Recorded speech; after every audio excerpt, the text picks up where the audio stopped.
किसने भी कानून को हाथ में लेने का प्रयास किया, जो भी राह चलते हुए राहगीर पर हमला करेगा, जो भी बेटी की सुरक्षा पे सेंध लगाने का कार्य करेगा और जो भी व्यापारिक प्रतिष्ठानों में आगजनी करने का दुस्साहस करेगा, जो भी पर्व और त्योहारों में उपद्रव करेगा, उसको हम पहले से इस बारे में कह देंगे कि उसको बिना मांगे जहन्नुम में जाने का टिकट हम काट करके दिला देंगे।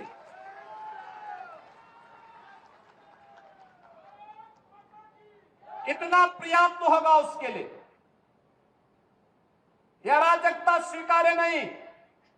विकास में हर व्यक्ति की भागीदारी जब सुनिश्चित की गई है, गांव गांव का विकास हो रहा है, कल्याणकारी योजनाओं में बिना भेदभाव के शासन की योजना का लाभ उपलब्ध करवाया जा रहा है, बिना भेदभाव के युवाओं को नौकरी और रोजगार उपलब्ध करवाया जा रहा है, तो फिर यह अराजकता कैसे? कुछ चंद लोगों को माहौल खराब करने की छूट नहीं देनी चाहिए।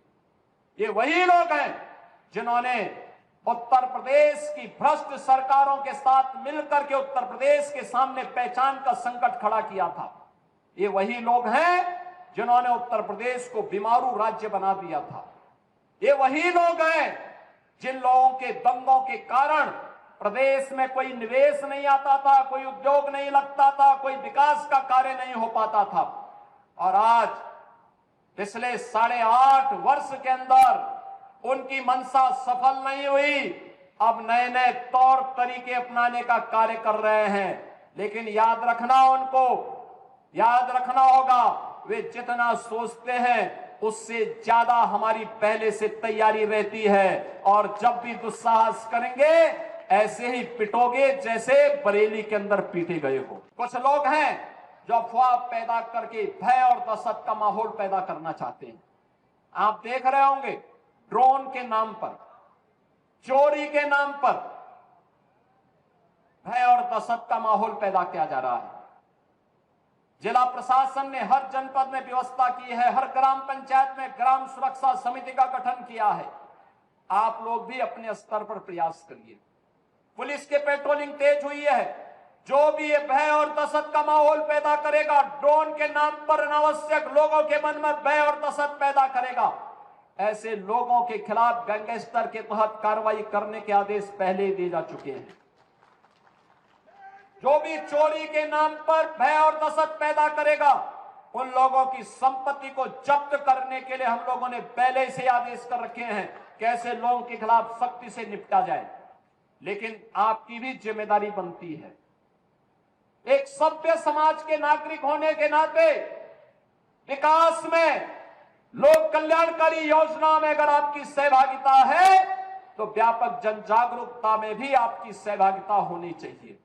और व्यापक जन जागरूकता का यह अभियान, जिस अभियान के लिए आपका आह्वान करने के लिए मैं आपके बीच आया हूं, अगर कोई आपके गांव में, आपके कस्बे में, आपके मोहल्ले में, आपके अगल बगल के क्षेत्र में भय और दहशत का माहौल पैदा कर रहा है, पहले उसको रोको, उसको समझाओ। अगर नहीं मानता है तो प्रशासन को बताओ, प्रशासन अपने आप ही उसको ठोकने का कार्य कर देगा। आपको उसमें चिंता करने की बात नहीं है। आप चुपचाप बताइए, बाकी का इलाज हम स्वयं कर लेंगे।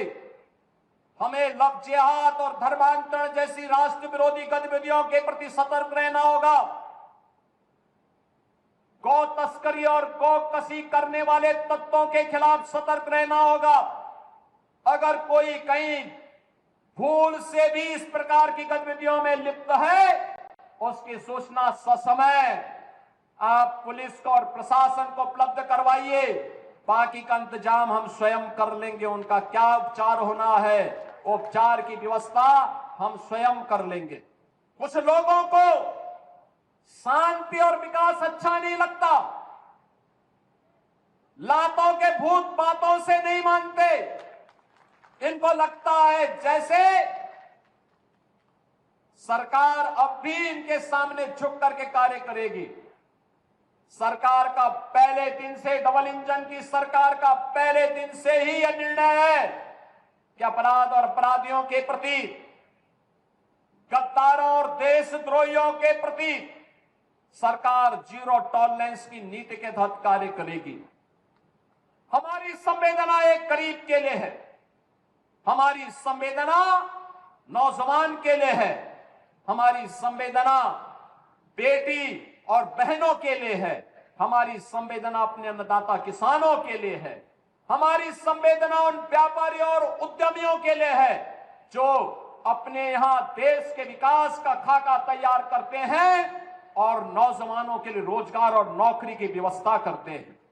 हमारी संवेदना उस हर नागरिक के साथ है जो भारत को भारत माता के रूप में सम्मान देता है, भारत के महापुरुषों का सम्मान करता है, भारत की परंपरा और भारतीय संस्कृति के प्रति आदर का भाव रखता है। इन मूर्खों को यह भी नहीं पता कि आस्था के प्रतीकों को प्यार नहीं, सम्मान दिया जाता है। सम्मान और आस्था चौराहे पर प्रदर्शन करने की वस्तु नहीं, आस्था अंतःकरण का विषय होता है, अंतःकरण का विषय होता है। आज चौराहे चौराहे पर जाकर के कितने कमजोर और कायर हैं, छोटे छोटे बच्चों को जिनके हाथों में कलम होनी चाहिए, जिनके हाथों में नोटबुक होनी चाहिए, जिनके हाथों में विज्ञान और गणित की पुस्तकें होनी चाहिए, उनके हाथों में आई लव मोहम्मद का पोस्टर देकर के, तख्तियां देकर के समाज में अराजकता पैदा करने का कार्य कुछ लोग कर रहे हैं। इनको यह भी नहीं मालूम कि उनकी जिंदगी तो बर्बाद है ही है, लेकिन इन बच्चों की भी जिंदगी को ये लोग बर्बाद करने पर उतारू हो रखे हैं। कुछ लोग रहते भारत में हैं, लेकिन गजवा-ए हिंद का नारा लेकर के भारत के अंदर राष्ट्र विरोधी गतिविधियों को बढ़ावा देने का कुत्सित कार्य कर रहे हैं।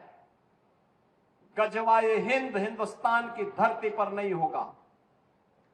भारत की धरती, ये भारत के देवीय महापुरुषों, अवतारी महापुरुषों, देश के लिए अपना बलिदान देने वाले महापुरुषों के आदर्शों से संचालित होगा। गजवा-ए हिंद की कल्पना करना भी और उसका सपना देखना भी जहन्नुम में जाने का टिकट का रास्ता पैदा कर देगा।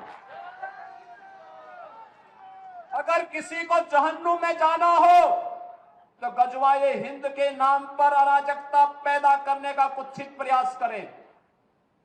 और छद्म रूप में जो लोग इस प्रकार की गतिविधियों में लिप्त हैं, वे भी कान खोल करके सुन लें, देर सवेर छांगुर जैसे हाल तो उनके भी होने ही हैं। आपने देखा होगा,